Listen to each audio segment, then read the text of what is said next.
Bhadrak block अंतर्गत उत्तर बाहिनी स्थित Salandi degree महाविद्यालय नुआ ओडिशा नवीन ओडिशार कार्यक्रम रे रक्तदान शिविर अनुष्ठित हो जाइछि। एथिरे डीओ मानस कुमार विश्वाल एवं रक्त संग्रहर मुख्य रक्तिकांत बल और सहयोगी लिलिमा स्वाई मानस पंडा रघुनाथ पंडा बलराम पुहाणक सहायतार एही रक्त शिविर अनुष्ठित हो जाइछि। एही डिग्री महाविद्यालयर अध्यक्ष श्रीमती राजश्री नायक एही शिविर आयोजन करितबा बेली अन्यतम अतिथि पूर्वतन अध्यक्ष गोविंद नायक अतिथि भाव जोग देथिले।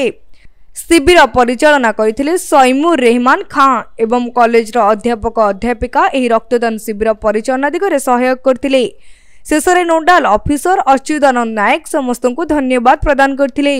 पाठापाखि 30 मिनिट हला जाओ जो ओडिशा आम ओडिशा नवीन ओडिशा अनुकूल जो ब्लड डोनेशन कैंप होता स्वागत योग्य एना भरपूर हो ब्लड बैंक सब ब्लड बैंक नवीन ओडिशा आम ओडिशा कार्य जो ब्लड डोनेशन कैंप चली एना सब ब्लड बैंक ब्लड भर्ती लोक मैंने मृत्यु मुखे पड़े कि लोक मैंने ब्लड बैंक आसी असुविधा हे आम तरफ ब्लड सेंटर तरफ धन्यवाद कॉलेज मान ये कैंप कर डाक यूनिट सार 30 यूनिट आज है आमर आज 2टा कैंप अच्छी आ गए पालिया कॉलेज सर्टिफिकेट भोग है ये सालंदी महाविद्यालय 30 यूनिट कलेक्शन होती। आम महाविद्यालय गत मास 24 तारीख आईओडीपी कार्यक्रम अर्थात नुआ ओ नूतन ओडिशा नवीन ओडिशा कार्यक्रम आरंभ होती।